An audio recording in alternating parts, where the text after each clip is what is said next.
And gentlemen, kings and queens, welcome back to another video. It is your host, Ordinary Guy, and today we're going to do something different. In the chess world, there was a fusion with Clash and Chess.com, and they created a new variant of chess called Spell Chess. It's an innovative fusion of chess and magic where strategy thinking and spellcasting collide. And pretty much, it's the same as chess. The only difference is you have spells now, and the spells are you get two spells: a jump spell and a freeze spell. I like to call it the phase spell. I think it's because it just seems like that's what you're doing instead of jumping. But it's two spells: the jump spell, the freeze spell. Players have a limited number of spells. I think you have two jump spells and you have five freeze spell, and the freeze takes up the area of a 3 by 3 square. So anything within that square, including your own pieces, cannot move on for your next turn. After your opponent does the freeze spell, on your next turn after they do the freeze spell and move, you can't move anything in that square, and you can move the 3 by 3 uh, free square to like the corner if you want to, and you don't have to use the full 9. You can move it to the corner and use like 6, like the middle and the left, or the middle and the right, or if you're in the corner. You'll see how you'll be able to use it. You could even go in the corner as long as the middle, whatever square you pick, it'll be the middle of the 9, the 3 by 3 9 squares. So if you go to the edge, then it will be like 2 squares, 3 squares around it. So it'll just be, I don't even know how to make it. But anyways, so it's very interesting. And every time you cast a spell, you essentially won't be able to use that spell for another until your second next turn. So like, I guess you can say 3 turns after. Like on your like pretty much for like, so like if you use the spell on your turn now, on the next turn, so on your opponent's turn, that's 1. Then your turn again, you can't use it. Then your opponent goes, that's 3. And then you can use it on the next. So I guess you can say whenever you use that spell, on the fourth turn, you'll be able to use it again. Like on your second runabouts. Not your first back, but turn back, but your second turn back, you'll be able to use it again.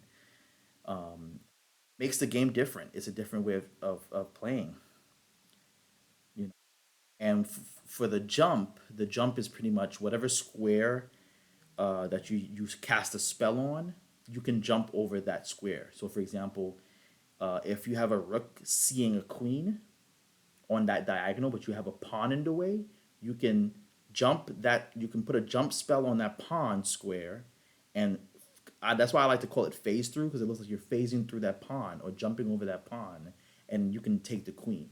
So that's essentially what it does. But you only have two of those, and you have 5 free spells. It's pretty nice. But I'm here to play. So let's check it out. All right, so this is it. This is how it looks. These are the pieces. As you can see up here, there's 5 and there's 2 each one. And also when you freeze someone, even if they're checking you, the freeze will cancel the check for that one turn until they're unfreezed. So there's situations where if someone might check you, freeze them and check them back, and then they have to figure out where they're gonna move their king. And then when it's your turn, the check then reappears. So that's another thing. So I'm gonna play a game and show y'all how it works.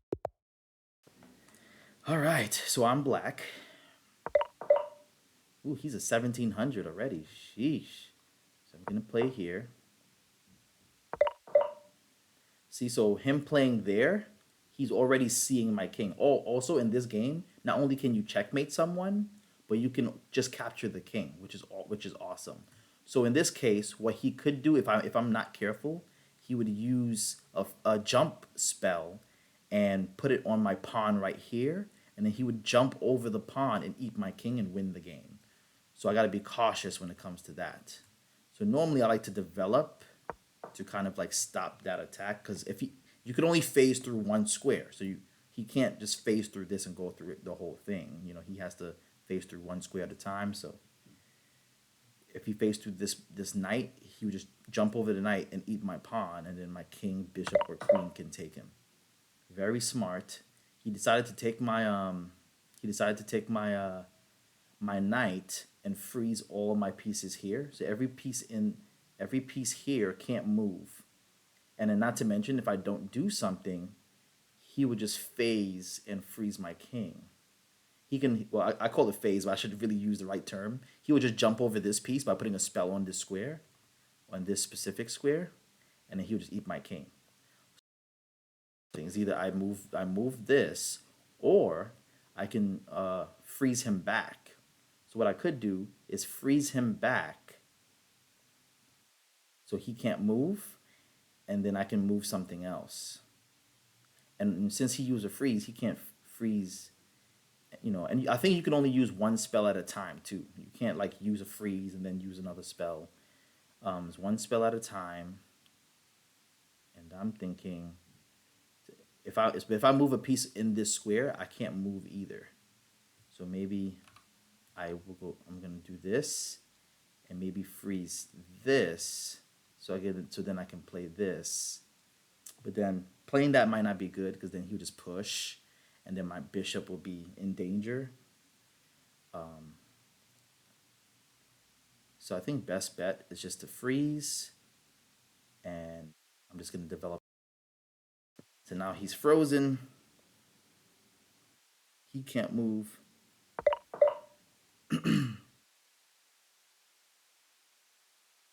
That's a really good move.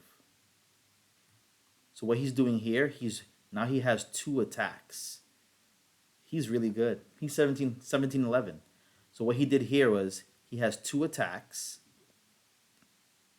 So I can't just take one. He's gonna phase and eat me right here. So in a way, I kind of have no choice but to now just move up.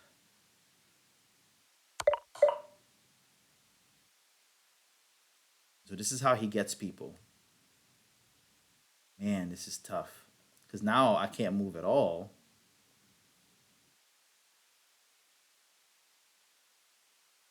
Now I can't move at all. Hmm. Yeah, I can't move at all. So even if I take, he's just gonna take me back. There's nothing. I don't even have anything to say because I can't. I'm stuck. I'm pretty much stuck. So I have no choice but to. Oh, but I'm in check. What am I supposed to do here? I think I'm supposed to just. Oh, maybe I could phase, and then just.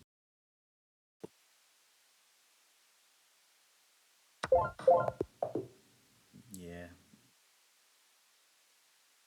yeah, that was tough. So this is the other thing about this. It's like when you do that, you have to be careful because then I didn't see this coming. So this is where you learn. I didn't see that coming at all. So he took. So it's probably best to just do a pawn. So next time it's probably best to just do this pawn to stop that diagonal. And then if he was to take and freeze, I'll be able to do this next. And then if he does anything like that again, I'll be able to stop him. You know.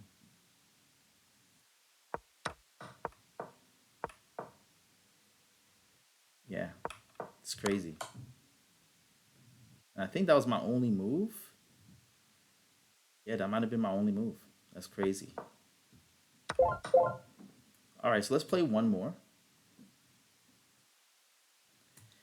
We learned from that one. And he was pretty high level, so he's been playing the game a lot, and he understands. And I believe in this game, the e pawn is the best one because you want your bishops out and your queen out as fast as possible.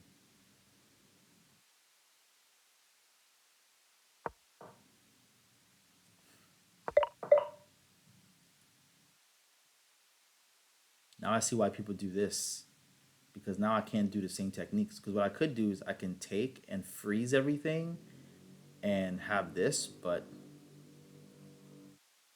gonna work.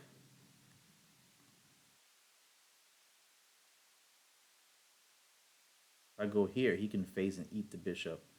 So I might have to, because I could freeze everything. And it could also freeze me back, and I can't move, and then I'll lose a bishop. You know,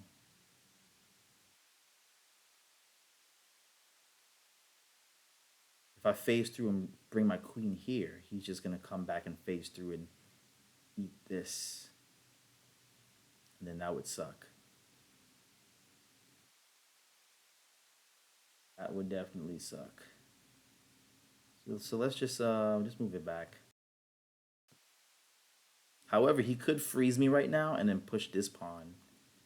He can freeze me and push this pawn. So I see what he's doing. These diagonals is to help protect the king, like pushing here, developing these, pushing here. It protects the king from any diagonals from the sides. Very interesting. Interessante. Okay. I feel like I should be developing, but now I just feel so dangerous. Let's,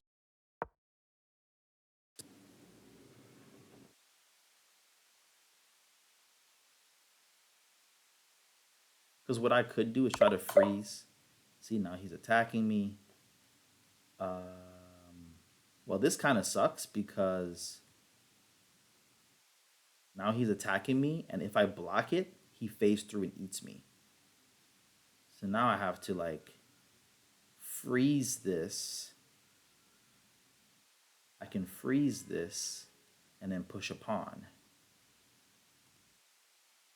Push a pawn. Let's see if it would actually work. At least I bought myself some time where I won't be in danger, and then I can put a bishop there or a knight there to block.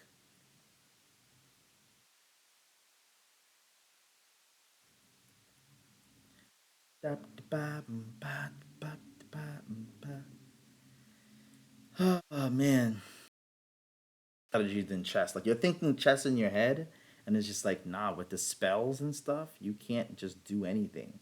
I don't even think openings. Well, you have to find different openings. Freezes me where I can't move. Oh, the same thing is happening to me. The same thing is happening to me. No. So what happens is he frees me, and now this becomes a threat, and then the queen becomes a threat on this side too. Oh my gosh.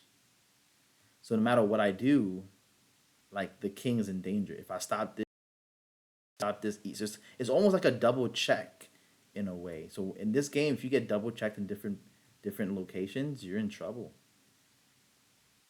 So I have no choice. And then he's gonna eat this. And yeah, well, once he eats that, now I have to. I can, but if I block it, he can phase. If I block it, for example, he'll just phase through. So I have no choice but to go here. At least I survived it.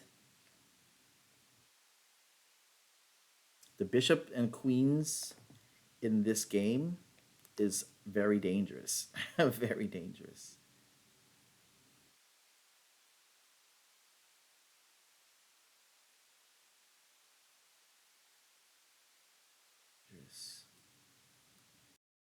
Exactly why they don't people don't push all the way to the center of the board anymore. Not about to center.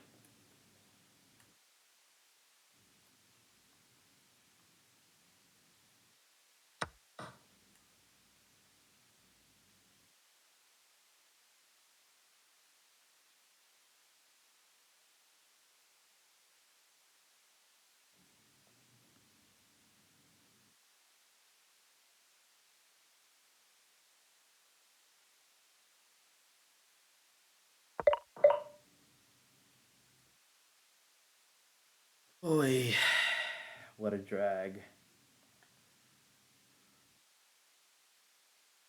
I can't move that because of this.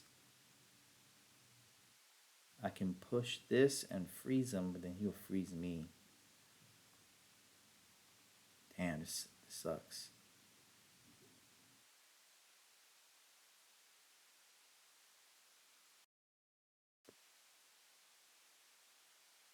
Like when he attacks me like that, yeah.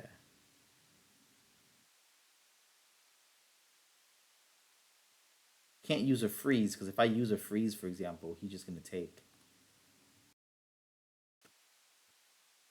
If I use a freeze to then bring this here or something, then it's just like damn.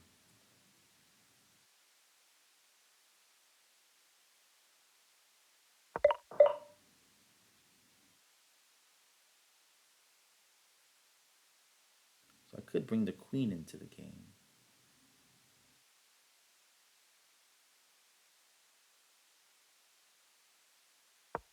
Start bringing the queen out. I could also. Oh, I forgot he can phase. I forgot he can phase. Oh my god. I keep calling it phasing because it just kind of is going through. But see how dangerous it was? So my opening was really bad. So when it comes to the king, you can't play traditional. You're doing this to develop your queen and bishop, but you got to then play this and this to prevent any diagonal problems to the king. That's what it's starting to seem like.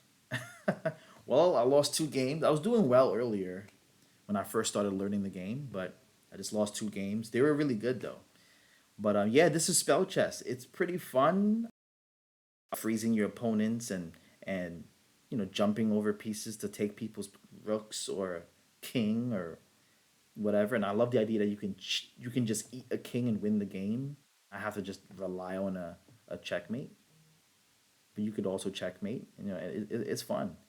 So this is a great idea that they came up with. I think this is great, and it's going to be fun in the future. Who knows what this game could hold. But until next time, I'll see you guys in the next video. Peace out.